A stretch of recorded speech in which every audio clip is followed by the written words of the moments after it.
Hello there and welcome to the Manchester United versus Liverpool preview. The game I'm not looking forward to the most this season, especially after the results last night in the Europa League as well. Everybody knows about it. I'm sure if you don't know, Manchester United are fresh off the back of slapping the absolute back doors in of Roma 6-2. They had a poor first half by all accounts, but I think they were 2-1 down in the first half to come out in the second half, score 5 goals. You can't rate it, can you? And let's be honest, let's just get straight into this. We're not going to preface it with anything else. Genuinely hope that you guys are all doing really, really well as well. Please do feel free to like the video if you do enjoy it. Get any comments in that you'd like to as well. I love engaging with you guys when it is possible. But let's get straight into this. Honestly, United have been so much better than us this season. It's not something I take pleasure in saying. United will be looking at us and thinking they'll be able to slap us about.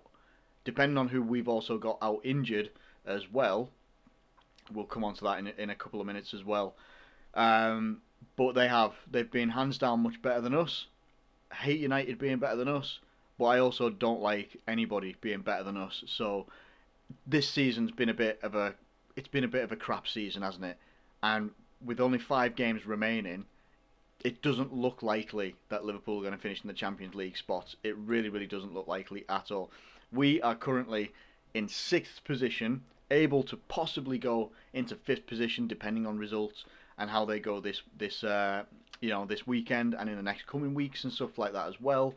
We only have to focus on the Premier League. Some of these other teams have other things to look at as well. You've got Chelsea in the Champions League. I think they're 1-1 at the moment with Real Madrid. Man City are in the Champions League. United are in the Europa League. As you know, they've got a second leg coming up against Roma. Tottenham are right behind us. Everton have a game in hand as well, so there's another threat to us possibly finishing in a Europa League spot. Never mind a Champions League spot as well. And all this damage is done. It's been done to us, but it's been done by us as well. We've been the architects of our own downfall. We've had plenty of opportunities to be able to be where Chelsea are right now.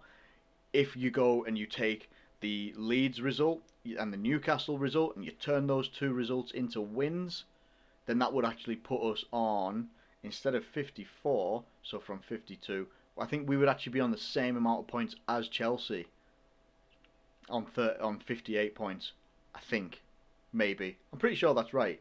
It puts us in a much better space, puts us in a much better place, puts us much more competitive for a top 4 space. Right now, with 5 games remaining, it looks bleak and it looks very, very doubtful.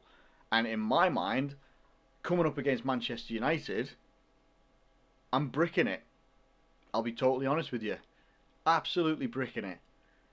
We could go out and get results against United, but they are on a very good run of form. 4 wins out of the last 5. They're doing well. They've just racked up a load of goals against Roma. I'm not saying that we're Roma. I'm not saying we're as good as Roma, but I have a fear that United are going to tear us apart. A lot of people will turn around and say, no, you've got to be positive. Look on the bright side. We have the players that have done it before. Well, we've had these players that have done it before all season, and we find ourselves in 6th position. So it's not about the players, necessarily. It's not even necessarily about the management and all that sort of stuff. It's a combination of it all. It's a combination of everything just not working for us.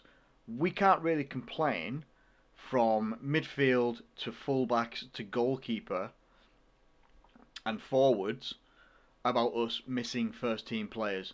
Missing a Virgil van Dijk, a Joe Gomez, options in that area, and obviously Virgil van Dijk being the best centre back in the world as well. Yes, it makes a difference. Having Fabinho back into defence makes a massive difference, and I really wish we didn't have to play him there. Kabak has done really well when they've come in, but there's something with our style of play this season doesn't seem to work. It's a lot slower. It's less incisive. We used to be like surgical precision. You make a break and think, and you're causing the opposition danger straight away. That doesn't necessarily happen with us. Look at us against Newcastle. Score a goal within the first 3 minutes, and then concede a goal in the 95th minute to make it a draw. And then we had billions of chances in that Newcastle game and didn't take any of them apart from the Salah goal. Similar against Leeds United as well. Very, very similar against Leeds United. What else can you say? So, for Liverpool to come out into this game against Manchester United, second in the table, 10 points behind Manchester City, I have a massive worry that we're going to get absolutely torn apart here. I really, really do. Pogba looks like he's playing really well, and he looks inspired, he looks motivated, he looks like he's playing probably some of the best football he's played at United since he's been there. Bruno Fernandes, everyone knows about him. He is the leader of that team, regardless of the fact that he's not captain, but he's the leader of that team. Rashford causes problems with his pace all day long. Mason Greenwood, young talent, but what a talent he is. People might criticise and look at that midfield, or what is it, like some United fans call it, McFred, but McTominay and Fred don't seem to do too badly. Now, people might say they're not competing with Manchester City. Who is at the moment? No one is. No one's getting near them. Luke Shaw has turned into an absolute madman this season, and he's playing really well. Harry Maguire looks like he's been solid. Might be slow, but he's been solid. Wan-Bissaka, still questions about him, but his defensive work is, like, in terms of attack, but we're used to an attacking right back. But Wan-Bissaka as a defensive right back, as a slide tackler, as a recoverer of the ball, has been pretty good. And anyone else they play at centre back, whoever it could be, Lindelof it might be here, who knows? They seem to play really well. And then Henderson in goal, or if it's De Gea in goal, doesn't seem to really matter at the moment. Seem to be, they could choose whoever they want, and they're going to make it a difficult game for us. A really difficult game for us. I normally say that Liverpool have to start fast in this game, but I don't know what Liverpool have to do. I really don't know what Liverpool have to do. Like, what can we do? What can we do different? We started fast against Newcastle, and then just straight away after the goal, all the energy just went out of the team. I don't know what the answer is. I really, really don't. And as it says down here, as you can see, Nat Phillips is a doubt for this game, which is just crap. It is. There's no other word for it, and there's no reason to get away from it. It's crap. I love Nat Phillips ever since he's come into the role, playing at centre back. I feel like he's been really competitive, really good in defence for us. Yes, we got torn apart by Real Madrid in the first leg in the Champions League, but other than that, he's been so solid, and alongside Kabak, it's been quite a nice partnership for once to have a partnership this season of defenders. But that's not going to happen this weekend, I don't think. I don't think that's going to happen. I don't think he's going to be able to recover in time. I don't know. I don't know. And I don't like saying I don't know. I really, really don't. But I don't. So anyway, I'm going to give you my starting lineup. We're going to move into that now. Now there's two lineups. This is if Nat Phillips isn't available, which it looks like he might not be. And if he's not available, this is the lineup that I'm going with here. You will notice that in both lineups, there is no Mane in the starting 11. I don't think he warrants his position in the starting 11 right now. Not saying that he's not a great footballer, a great Liverpool player, but it doesn't warrant a starting place just because he's been great for us. There's a little bit too much of romanticism when it comes to some players. For Liverpool, and we're guilty of doing it ourselves. I keep Salah in, week out, because he's our most consistent goal scorer. There's no two ways of getting about it. People might complain about his performances, but he's the one guy, alongside Jota, earlier in the season, that is, that we're reliant on getting the ball in the back of the net.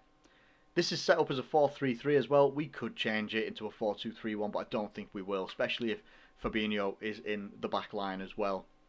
So I don't think that's going to happen. It will probably be a 4-3-3 coming up against a 4-2-3-1 of Manchester United as well, or however they want to set up. They've got very few injuries that I know of or I've heard of anyway, so they should be at full strength when we face them. Firmino, Salah, Jota, I like that front line. I think it gives us quite a lot of energy and goal-scoring threat from Jota and Salah most prominently. Firmino hopefully being some sort of facilitator, creator type person. Thiago, what an absolute mistake it was taking him off at the weekend against Newcastle, and that can't happen this week.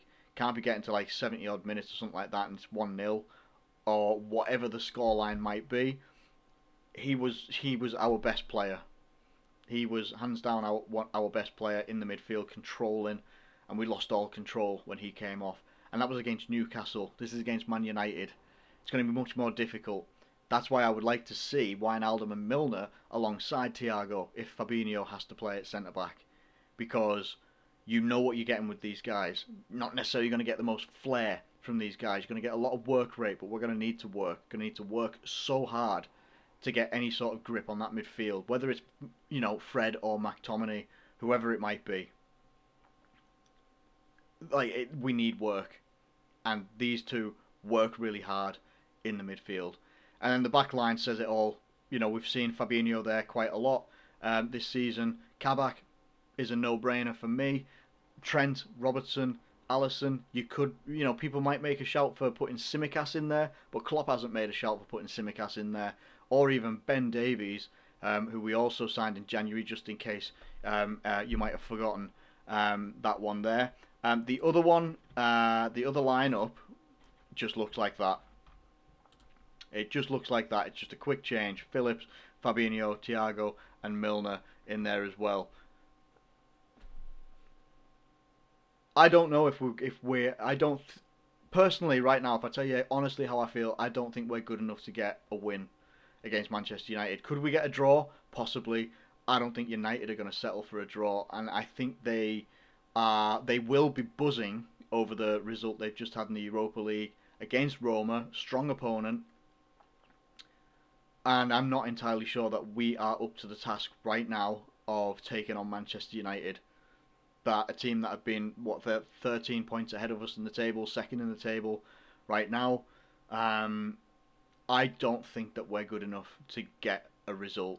And people might look at that and say, how can you be a Liverpool fan and predict a loss? Because it's realistic. It's not looking at football with blinkers on. Not just being like this and blocking out everything else that's around. It's not what I ever do, and I'm not being toxic in my delivery here, saying that all these players are this and all these players are that. No. I'm literally just saying I don't think personally that we are good enough to get a good result here. A draw isn't a good result. Obviously a loss is a terrible result. The win would be phenomenal. Keeps us alive. Keeps us on life support for the top four. But I don't think that we're good enough to get a win against Manchester United. I think that they will be a little bit too powerful for us. I could be showing Manchester United some, maybe too much respect in that, but I see what they do. Everyone has seen what they do. Like they have the potential to stifle teams. They have the potential to be boring, but they also have the potential to, when they want to, which has been more often than not, in this season, they can blast teams if they want to. They've got the attacking options to do it. I didn't even mention about having Edinson Cavani, who seems to be quite a pivot, a good figure for Manchester United as well. Good acquisition by them. Hate to say it, really do. But if I'm being totally honest with you, I don't think that Liverpool are going to win, and I don't think that we're going to draw either. I think that Liverpool are going to lose this game. I don't want us to lose this game, but I think that's what's going to happen. And I don't like saying it. I really, really don't like saying it. It's not an easy thing to say. Not something that I want to see. I don't want to see Liverpool losing to anybody. I'd love us to be, 38 games in a Premier League season and 38 wins. I'd love it. Be all over it. Be fantastic. It's going to be a tough one to take on the chin, but it's just how I'm feeling right now. It's just how I'm feeling right now. Until we get to the game and we see what happens, first 5-10 minutes, see how the team's performing. I'm just not feeling positive right now. I still believe that top four is done. I think your top four is possibly going to be the top four as it is right now. I think Chelsea, Leicester, Man United, and then Man City on top. But hey, we'll see what happens. Things can happen, things can change, and the team could produce a miracle. Please produce a miracle.